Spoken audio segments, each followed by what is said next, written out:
I wanted to come out here and reflect on where I came from. Uh, this is a very high crime neighborhood, and while I was on the fire department and the fire chief, it was one of the major areas where incidents of fire occurred and fire fatality. And I grew up here, and that was my home right there on the corner. And it means a lot to me. I think that we can do better as far as supporting this and other depressed neighborhoods. And I am so grateful to Mayor Ginther for identifying these opportunity neighborhoods and recognizing the need for help to bring these neighborhoods along with the rest of the city of Columbus and our successes. Let's go back just a couple of years when you were here.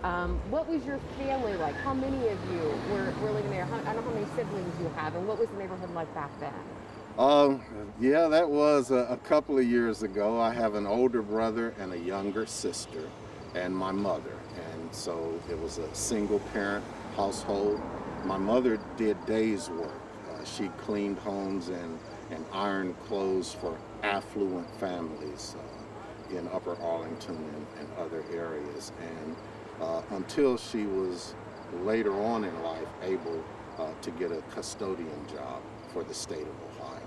So it was tough. It was tough times for us growing up. And I actually made Linden McKinley's football team, and I was able to get a job, and so to be able to help buy my own school clothes.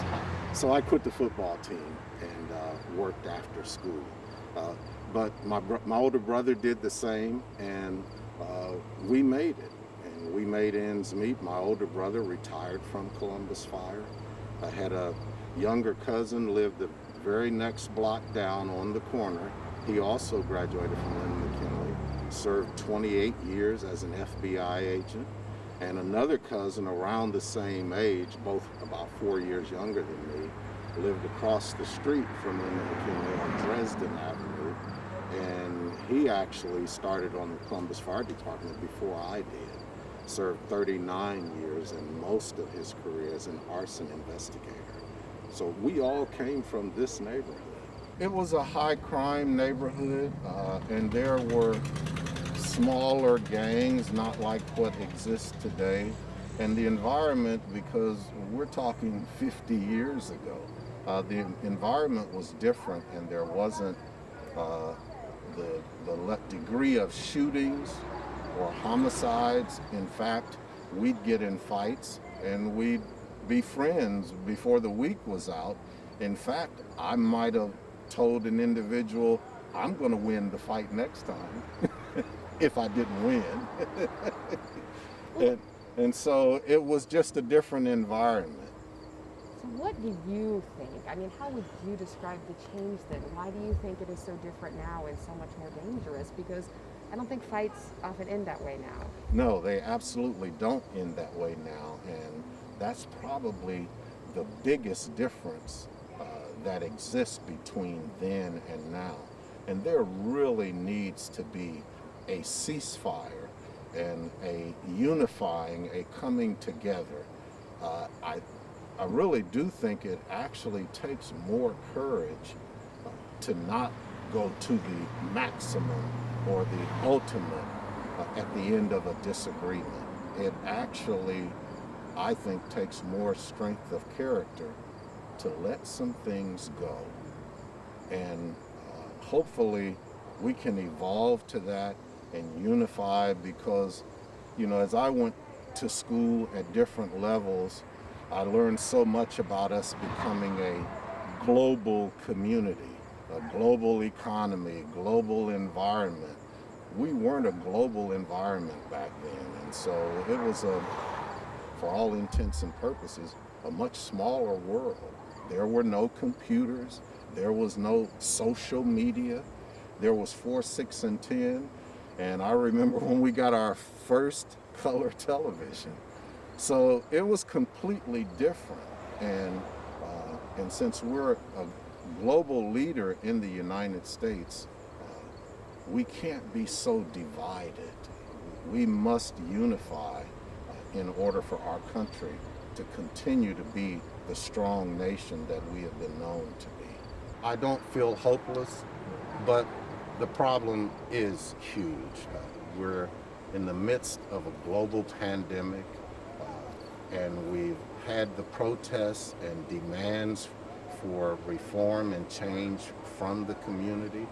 And we've had these things simultaneously, along with all of the other socioeconomic issues that have been pervasive. I think we were actually making some progress until the protests hit, until the pandemic and the protests hit simultaneously, and we went backwards.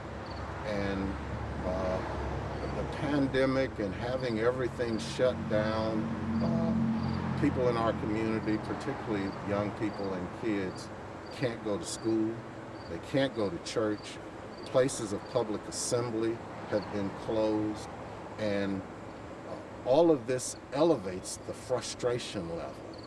And the pandemic impacts minorities at a higher degree for a variety of different reasons, but nevertheless, it hits them at a higher degree. And so the hopelessness that individuals who already feel oppressed, the hopelessness is magnified.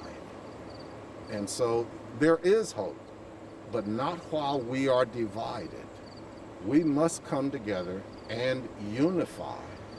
And there is no way in the world that it's okay for us to blame all police officers for the sins of some. No more than I would have wanted for me and my brother and my sister to be blamed for things that happen in this high crime neighborhood committed by someone else.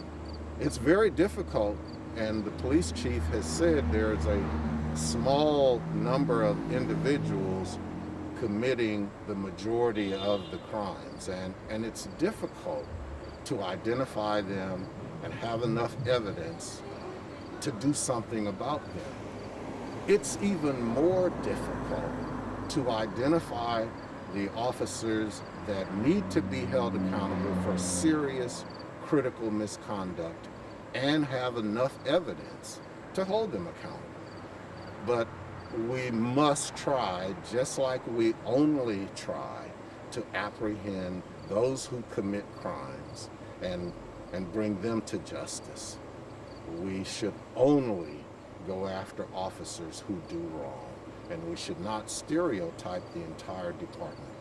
What they do is indispensable in our community. And the public has demanded a lot. Our community has demanded reform and a lot of changes. And we're in the midst of trying to make those changes. We've heard their voices loud and clear. But while we are trying to make those changes, we still are obligated to keep the community safe 24 hours a day, 7 days a week, 365 days a year. And these are critical responsibilities for law enforcement and fire and EMS. It involves literally life and death procedures and situations that they deal with. So it must be ongoing, and we must try to make these changes and reforms while we continue to keep the community safe. It's not easy. We try to be fiscally responsible. We try to make sure that we don't have any waste or any fat in the different divisions. While doing all of these things, and situations occur that require and demand more.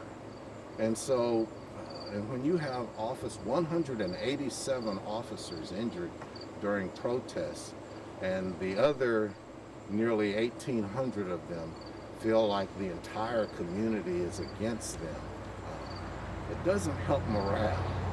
And so there's a lot of frustration everywhere in the community, in the divisions, and so yes, it won't be easy, But that's the first task, is for us all to come together. I believe it was Nana Watson, president of the NAACP, our local chapter, that said that if we come together as a community and fight, then we can address these problems and make them better. Not her exact words, but that was the gist of what I heard her say. And so it's a huge, huge problem, but it's not insurmountable if we all come together and work together.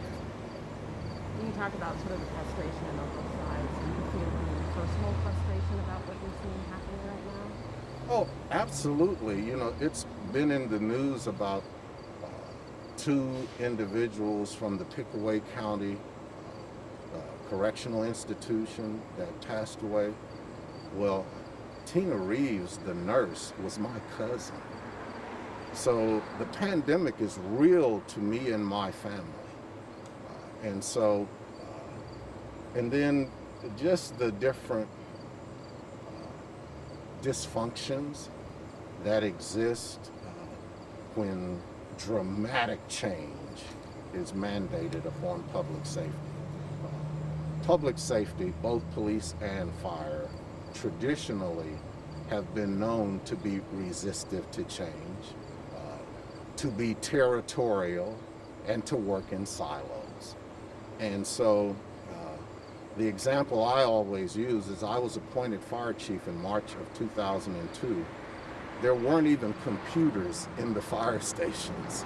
And when I retired in March of 2012, 10 days later, you couldn't do without computers. But they went kicking and screaming. They talked about how much longer it took to do payroll and to do staffing. And I would let them know in the nicest way that I knew how that we're not going back to pencil and paper staffing for the 14th largest city in America's fire department. And so there was a learning curve, and there was huge resistance to change. And we got it done. We actually became a model for fire departments across the country and around the world for that matter. But I mean, we fought tooth and nail while we were making the changes. And there were individuals in the fire department that were angry just because we had a Department of Technology. So we're going through some of the resistance to change right now, which means we don't get as much cooperation. There's complaining and finger pointing and so all the things that go along with resistance to change. When I come back to this neighborhood, you know, thoughts about my wishes, and it may be idealistic, but I remember my brother, myself, my cousins, and some of my friends. Some became firefighters, some became police officers. Sergeant Ronald Bosley lived right down on Cleveland Avenue, and I believe it was Officer Jerome Barton lived one street over, and individuals I went to school with, they became police officers. Me and a few others became firefighters. And so, but there were also individuals that lived down the street who went to jail or went to prison. And so when the mayor had us to go around the community with meetings with the community, dialogue with the directors, and they wouldn't let us directors talk until the end. They had flip chart because we take up all the time, but they would let us talk at the end. And my comments would always be that there needs to stop being so much stereotyping. We know that government, particularly public safety, has tended to stereotype minorities in the community. And so I'd say to the minorities, you know what it feels like to be stereotyped. But we also shouldn't stereotype our police department. I have nearly 2,000 police officers.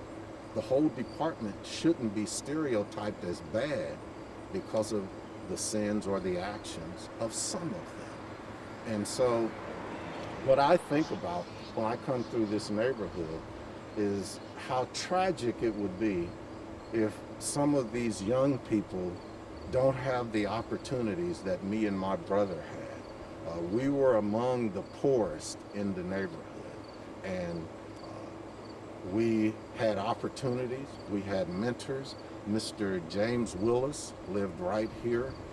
He owned Willis Beauty Supplies, which became Hair and Stuff, a successful business owner. His best friend was William Smith. He and his brothers called him Smitty. And Smitty was a firefighter. And so in 1965 or 66, when I was a teenager, my friends and I, it was unheard of. When we saw fire trucks going by, we never saw a black firefighter on a fire truck. We couldn't believe what we were seeing when Mr. Willis brought Smitty over and we played basketball in the backyard, and he told us he's a firefighter. Or he said a fireman back then.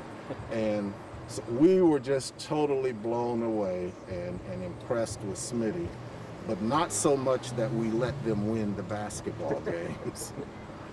And so we blew them away, and they'd still take us to Dairy Cream or Dairy Queen, whatever it was called. They'd buy us ice cream. And so we had Mr. Willis as a mentor. Mr. Joe Woods lived down the street. He owned Joe Woods Shoe Repair on Mount Vernon Avenue. And when I was 14 years old, that was the first full-time job I ever had, was working in Joe Woods Shoe Repair on Mount Vernon Avenue. So there were individuals, there were mentors who were role models, examples for us that we could make it. They were interested in us. Mr. Willis would call his brothers over, and Smitty, and me and my teenage friends would get together, and we'd not only play basketball here, they would rent the gym at recreation centers, and we'd play basketball. And we aspired not necessarily to be a firefighter or a business owner, but we aspired to be successful like they were. And with the upbringing and the guidance of our parents and the opportunities, you know, I came in under a federal consent decree. I was number 14 on the blacklist when they had the one-for-one hiring from 1975 through till 1987 on the fire department. And I had to live with the stigma that blacks weren't smart enough to pass the test. Standards had to be lowered. And there was no two-list system for promotion, and I regularly had to hear that blacks weren't smart enough to pass the promotional exam. But I moved up the ranks, and I dispelled those rumors, that stigma. I proved it wrong, but it paid off. And it would break my heart. It does break my heart to know that some of these young people won't have the opportunities in my old neighborhood that me and my brother and my cousins had. And it breaks my heart even further to know that some of them are being killed. It's outrageous. It's disastrous, because it wasn't like that. And I know things have changed, but a fight back then did not result in death, or any other wrong that was done didn't result in death. And it doesn't have to today. And for us to become a stronger neighborhood, a stronger community, a stronger city, state, and country, we need to come together. You know, we became a global environment, a leader in our country. It wasn't because we were divided. And we're losing ground on our standing, and the status of many of our people, they're not getting as much help as they could get if we were all working together instead of so much divisiveness.